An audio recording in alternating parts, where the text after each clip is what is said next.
Hindi makapaniwala si Kyle Negrito sa nakamit niya na award, ang MVP Finals sa torneo. Isa siya sa mga pinuputakti noon pa man ng mga kritiko bago lumipad si Gia de Guzman sa Japan para maglaro as import. Pero ngayon, pinatunayan niyang isa siya sa mga maaasahan sa kuponang Creamline. Si Kyle Negrito ang pinangalanan na Finals MVP matapos ang matinding laban ng Creamline kontra sa Signal, kung saan nakamit nila ang unang Grand Slam sa kasaysayan ng Premier Volleyball League. Ang kapanapanabik na Finals ay naganap noong Huwebes ng gabi sa Smart Araneta Coliseum. Ang standout ng Far Eastern University ay naghatid ng 25 excellent sets sa isang laro kung saan lumaban ang Cool Smashers mula sa 1-2 set deficit. Si Negrito ang ikatlong setter na nanalo ng prestihiyosong award, sumunod kina Gia de Guzman at Kyoka Oshima. Ang pinakabagong award na ito ay nagdagdag ng kahusayan kay Negrito, kabilang na ang 2 Best Setter Honors. Bagamat may mga individual achievement man, agad pa rin na ibinahagi ni Negrito ang papuri sa kanyang mga kasamahan.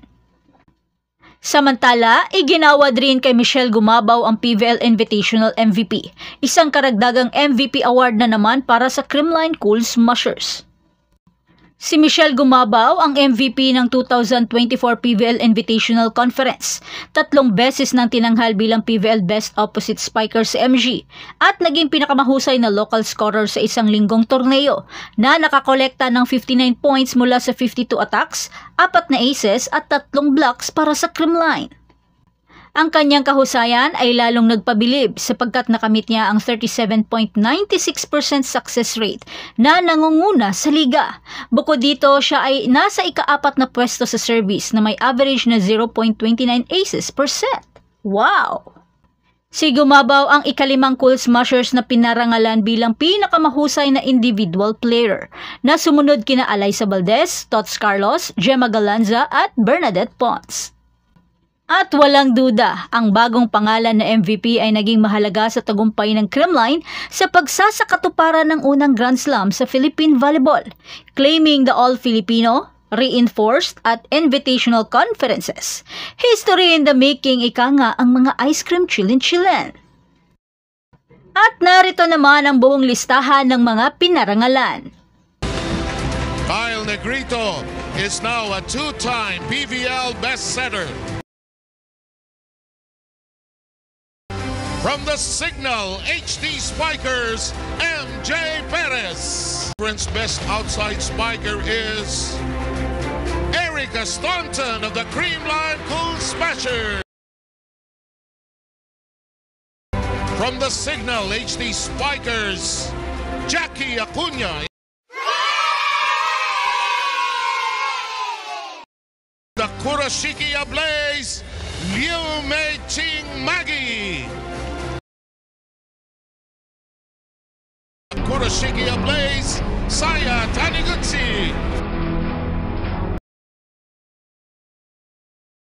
From Escola, Kalayana Tamo.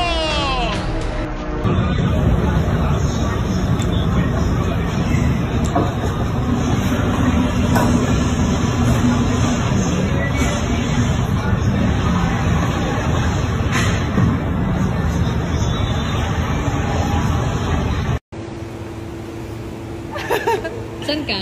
Nasaan ka ngayon? Nasa Japan ako. Charot. Hello. Miss na kita. Hola. 1, 2, 3. Cuarto. What? Cuarto. Cuarto. Magandang umaga. In English. Good morning. In Tagalog. In Japanese. Japanese na. Japanese, Ohio. In Spanish, Buenos Dias.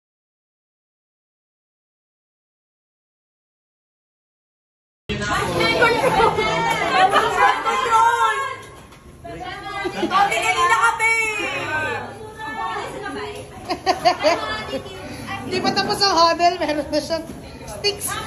May paparazzi po dito.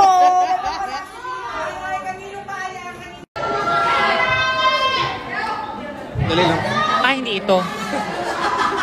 Tuwang-tuwa po ang ating mga kababayan